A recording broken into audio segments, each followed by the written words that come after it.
sale. So let's head on to woa.ca. It's a good website kung saan kung meron kayong specific real estate or mortgage term na hindi nyo maintindihan, you can head on to this website.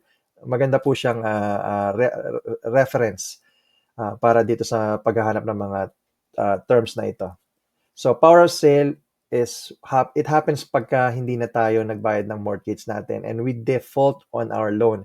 So remember, pag bumili ka ng bahay, kailangan mo magpa-approve ng mortgage sa bangko, right?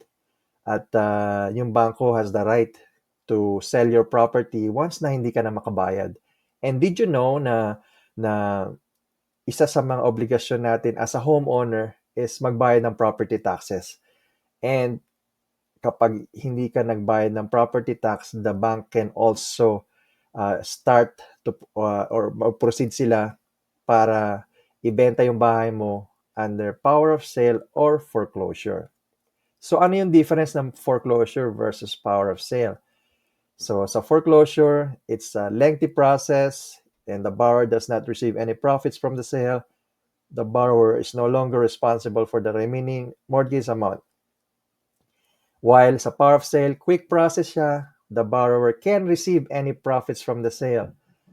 But the borrower is liable and can be sued for any cost or debt still left over after a sale. So, once na ibenta yung bahay, pag may kulang or may natira, right, makikita nyo yung difference. So, sa foreclosure versus sa power of sale.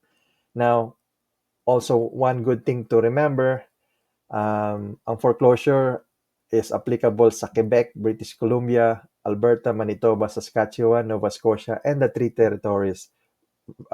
Versus power of sale, applicable siya sa Ontario, PEI, New Brunswick, Newfoundland, and Labrador.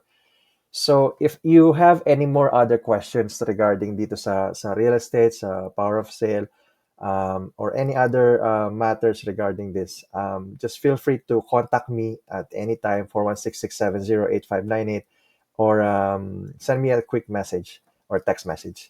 And salamat po sa panonood, and continue watching my other videos and my future videos dito sa aking channel sa YouTube, sa Instagram, sa Facebook, sa TikTok. And again, maraming salamat po, and God bless.